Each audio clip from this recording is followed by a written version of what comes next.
ಸೊಗ್ಸೊಬ್ಬಟ್ಟು ready ಆಗಿದೆ. ತಿನ್ನಕ್ ಮಾತ್ರ ಸೊಗ್ಸಾಗಿರುತ್ತೆ. ನೋಡಿ ಇದು ಮುರಿದು ತೋರಿಸ್ತೀನಿ ಹೆಂಗಿರುತ್ತೆ ಅಂತ. ಒಳಗಡೆ ಮೇಲ್ ಕ್ರಿಸ್ಪಿಯಾಗಿರುತ್ತೆ, ಒಳಗಡೆ ಸಾಫ್ಟ್ ಆಗಿರುತ್ತೆ. ಮತ್ತೆ ಅಡುಗೆ ಮಾಡಕ್ ಬರ್ದಿರೋರು ಆರಾಮಾಗಿ ಮಾಡ್ಬೋದು. ತುಂಬಾ ಚೆನ್ನಾಗಿರುತ್ತೆ. ಟ್ರೈ ಮಾಡ್ಬಿಟ್ಟು ಹೇಗಿತ್ತು ಅಂತ ನಂಗೆ ಕಮೆಂಟ್ ಮಾಡಿ ತಿಳಿಸಿ. ಹಾಯ್ ಹಲೋ ನಮಸ್ಕಾರ. ಆರ್ ಅಡುಗೆ ಮನೆಗೆ ಸ್ವಾಗತ. ಇವತ್ತು ನಾನು ಒಂದು ಸಿಹಿಯಾದ ಹೋಳಿಗೆ ಹೇಗೆ ಮಾಡೋದು ಅಂತ ತೋರಿಸ್ಕೊಡ್ತಾ ಇದ್ದೀನಿ. ಇದು ರವೆ ಮತ್ತೆ ಬೆಲ್ಲದಲ್ಲಿ ಮಾಡೋಂಥ ಹೋಳಿಗೆ ಮಾಡಕ್ ಬರ್ದಿರೋರು ಆರಾಮಾಗಿ ಈಸಿಯಾಗಿ ಮಾಡ್ಬೋದು. ಬನ್ನಿ ಹೇಗೆ ಮಾಡೋದು ನೋಡೋಣ.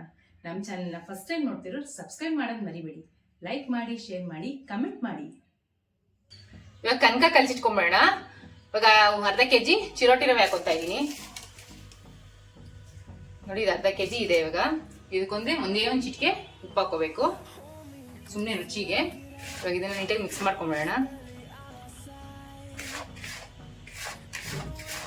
ಸ್ವಲ್ಪನೇ ನೀರು ಹಾಕೊಂಡು ಕನಕ ಕಲಸಿಟ್ಕೋಬೇಕು.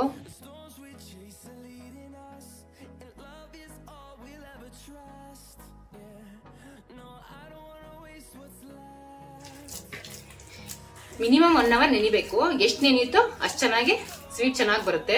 ಚೆನ್ನಾಗಿ ನಾದ್ಕೊಳ್ಳಿ. ಎಷ್ಟಾಗುತ್ತೋ ಅಷ್ಟು ಚೆನ್ನಾಗಿ ಇದು ನೀಟಾಗಿ ಚೆನ್ನಾಗಿ ನಾದಷ್ಟು ತುಂಬಾ ಚೆನ್ನಾಗಿರುತ್ತೆ. ನೋಡಿ ಈ ತರ ಚೆನ್ನಾಗಿ ನಾದ್ಕೋಬೇಕು.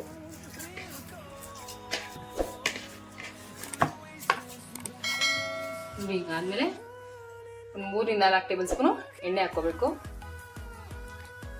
ಎಣ್ಣೆ ಹಾಕೊಂಡು ಚೆನ್ನಾಗಿ ಒಂದ್ಸಲಿ ನಾದ್ಕೋಬೇಕು.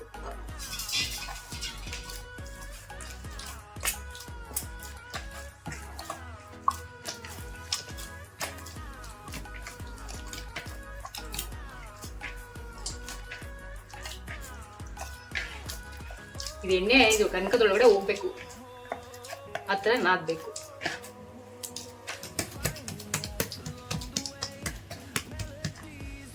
ತಿರ್ಗಾ 3-4 ಟೇಬಲ್ ಸ್ಪೂನು ಎಣ್ಣೆ ಹಾಕ್ಬಿಟ್ಟು ಇದು ರೆಸ್ಟಿಗೆ ಬಿಟ್ಬಿಡೋಣ ಇನ್ನು 1 ಅವರ್.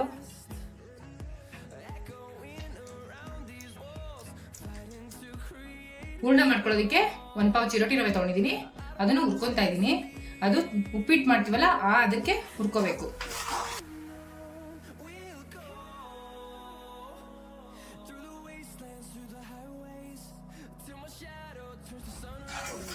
ನೋಡಿ ರವೆ ಹುಡ್ಕೊಂಡಿದ್ದಾಗಿದೆ. ಇವಾಗ ಇದನ್ನ ತೆಗ್ದಿಟ್ಕೊಂಡ್ಬಿಡೋಣ. ಇವಾಗ ಹೂರ್ಣ ರೆಡಿ ಮಾಡ್ಕೊಳ್ಳೋಕೆ ತೋರಿಸ್ಕೊಡ್ತೀನಿ.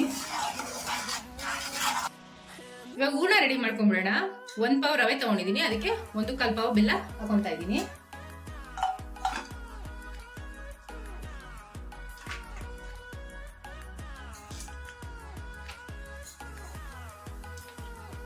ಇದಕ್ಕೆ 2 ಪಾವ್ ನೀರು ಹಾಕೊಂತಾ ಇದ್ದೀನಿ.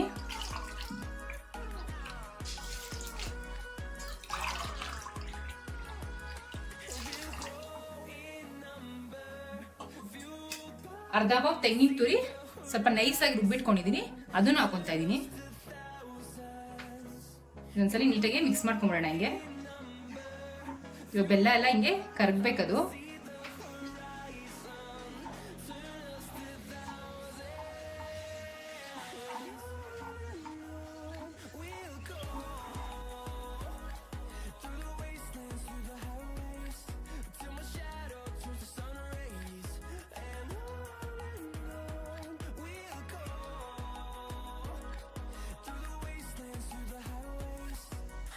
ನೋಡಿ ಈ ತರ ಕುದಿತಾ ಇರಬೇಕು ನೀರು ಚೆನ್ನಾಗಿ. ಬೆಲ್ಲ ಎಲ್ಲ ಕರಗಿ ನೀರು ಕುದಿತಾ ಇದ್ದಾಗ ತರ ನೋಡಿ ರವೆ ಹುರಿದಿಟ್ಕೊಂಡಿದ್ದಲ್ಲ ಅದನ್ನ ನಿಧಾನಕ್ಕೆ ಹಾಕೋಬೇಕು. ಸ್ವಲ್ಪನೇ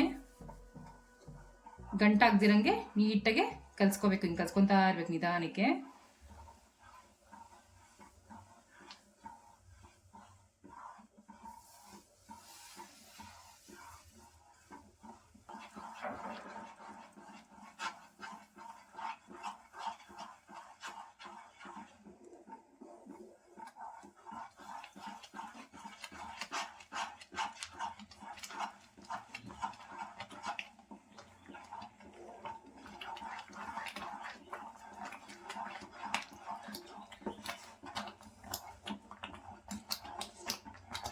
ನೋಡಿ ಈ ತರ ಆದ್ಮೇಲೆ ಏಲಕ್ಕಿ ಪೌಡರ್ ಕುಟ್ಟಿಟ್ಕೊಂಡಿದ್ದೀವಿ. 4-5 ಏಲಕ್ಕಿ ಪೌಡರ್ ಸಕ್ಕರೆ ಹಾಕ್ಬಿಟ್ಟು ಅದನ್ನ ಹಾಕೊಬಿಡೋಣ.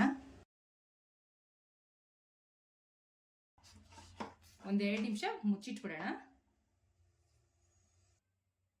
ಇದೊಂದ್ಸಲಿ ನೋಡೋಣ, ನೀಟಾಗಿ ಒಂದ್ಸಲಿ ಮಿಕ್ಸ್ ಮಾಡ್ಕೊಳ್ಳೋಣ. ನೋಡಿ ಆಗಿದೆ ಇದು. ಇವಾಗ 1 ಸ್ಪೂನ್ ತುಪ್ಪ ಹಾಕೊಂಡು ನೀಟಾಗಿ ಒಂದ್ಸಲಿ ಮಿಕ್ಸ್ ಮಾಡ್ಕೊಂಬಿಡೋಣ.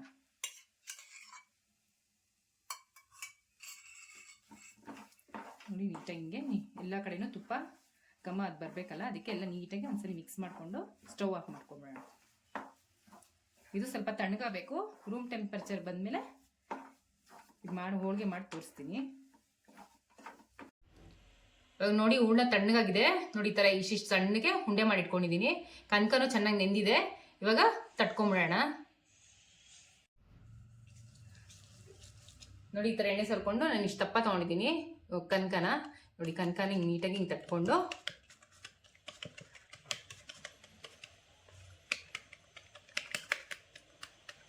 ಇದು ತುಂಬ ಈಸಿ. ಯಾರನ್ನ ನೆಂಟರು ಬಂದು ಕುತ್ಕೊಂಡ್ಬಿಟ್ಟಿರ್ತಾರೆ, ಬೇಗ ಒಂದು ಸಡನ್ನಾಗಿ ಏನಪ್ಪ ಮಾಡೋದು ಊಟದ ಜೊತೆಗೆ ಸ್ವೀಟು ಅಂದರೆ ಒಂದು ಅರ್ಧ ಗಂಟೆಲಿ ಬೇಗ ಆಗೋಗುತ್ತಿದ್ದು.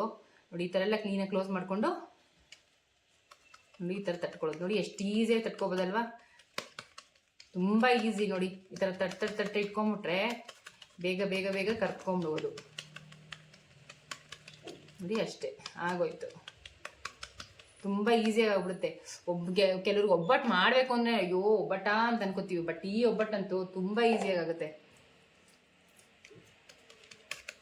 ಮತ್ತು ಫಾಸ್ಟಾಗೂ ತಟ್ಬಿಡ್ಬೋದು. ಮಾತಾಡ್ಕೊಂಡೇ ಹಿಂಗೆ ಎಷ್ಟು ಬೇಗ ಮಾಡ್ಬೋದು ಗೊತ್ತಾ. ಒಂದು ಅರ್ಧ ಗಂಟೆಲಿ ಹೂರ್ಣನ ಈ ಕಡೆ ಕನಕ ಕಲಸಿಟ್ಟು ಈ ಕಡೆ ಹೂರ್ಣ ಮಾಡಿಕೊಂಡು ಮಾತಾಡ್ಕೊಂಡೆ ಅವ್ರಿಗೆ ಅವರೇ ಆಶ್ಚರ್ಯ ಪಡ್ತಾರೆ, ಓ ಏನು ಇಷ್ಟು ಬೇಗ ಮಾಡಿಬಿಟ್ರಲ್ಲ ಈ ಸ್ವೀಟ್ನ ಅಂತ ಅಂದ್ಬಿಟ್ಟು. ಮತ್ತು ತಿನ್ನೋರು ಇನ್ನೊಂದು ಹಾಕಿ ಅಂತ ಹಾಕ್ಸ್ಕೊಂಡು ತಿಂತಾರೆ. ತುಂಬ ಚೆನ್ನಾಗಿರುತ್ತೆ. ಮಾಡಿ ನೋಡಿ, ಟ್ರೈ ಮಾಡಿಬಿಟ್ಟು ನನಗೆ ಹೇಗಿತ್ತು ಅಂತ ನಾನು ಕಮೆಂಟ್ ಮಾಡಿ. ಮತ್ತು ನಿಮ್ಗೆ ಮುಂಚೆನೇ ಗೊತ್ತಿತ್ತಾ ಅಂತಲೂ ಕಮೆಂಟ್ ಮಾಡಿ. ನೋಡಿ ಈ ಥರ ತಟ್ಕೊಳ್ಳೋದು ಅಷ್ಟೇ. ನೀವೇ ನೋಡ್ತಾ ಇದ್ದೀರಲ್ಲ ಎಷ್ಟು ಫಾಸ್ಟಾಗಿ ಆಗ್ತಿದೆ ಅಂತ. ಮತ್ತು ಒಂಚೂರು ಕಿತ್ಕೊಳ್ಳಲ್ಲ, ಒಂಚೂರು ಕಚ್ಕೊಳ್ಳಲ್ಲ. ನೋಡಿ ಒಂಚೂರು ಕಚ್ಕೊತಾ ಇಲ್ಲ. ನೋಡಿ ಸುಮ್ಮನೆ ಹಿಂಗಂದ್ರೆ ಆಯಿತು, ನೀಟಾಗಿ ಅದೇ ಹಿಂಗೆ ಸ್ಪ್ರೆಡ್ ಆಗ್ತಾ ಇರುತ್ತೆ. ನೋಡಿ ಈ ಥರ ಬಾಣಲಿಲಿ ಎಣ್ಣೆ ಕಾಯಕ್ಕೆ ಇಟ್ಕೊಂಡಿದ್ದೀನಿ. ಇವಾಗ ಎಣ್ಣೆ ಕಾದಿದೆ. ಒಂದೊಂದೇ ತಟ್ಕೊಂಡಿದ್ವಲ್ಲ ಅದನ್ನ ಹಿಂಗೆ ಹಾಕೊಳ್ಳೋಣ.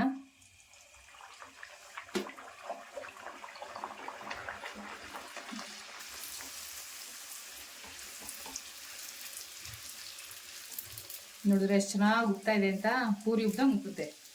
ಬಟ್ ಟೇಸ್ಟ್ ಮಾತ್ರ ಸೂಪರ್ ಆಗಿರುತ್ತೆ. ನಮಗಂತೂ ನಮ್ಮ ಮನೇಲಂತೂ ಎಲ್ಲರೂ ತುಂಬ ಇಷ್ಟ.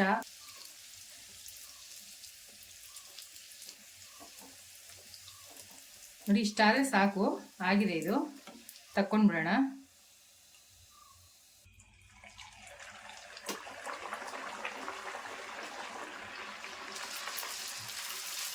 ಇದು ಒಬ್ಬಟ್ಟು ಮಾಡಕ್ಕೆ ಬರ್ದಿರೋರು ಮಾಡ್ಬೋದು ಆರಾಮಾಗಿ. ತುಂಬ ಈಸಿಯಾಗಿರುತ್ತೆ ಇದು ರೆಸಿಪಿ, ಮತ್ತು ಬೇಗನೂ ಆಗ್ಬಿಡುತ್ತೆ. ಮಾಡಿ ಟ್ರೈ ಮಾಡಿ.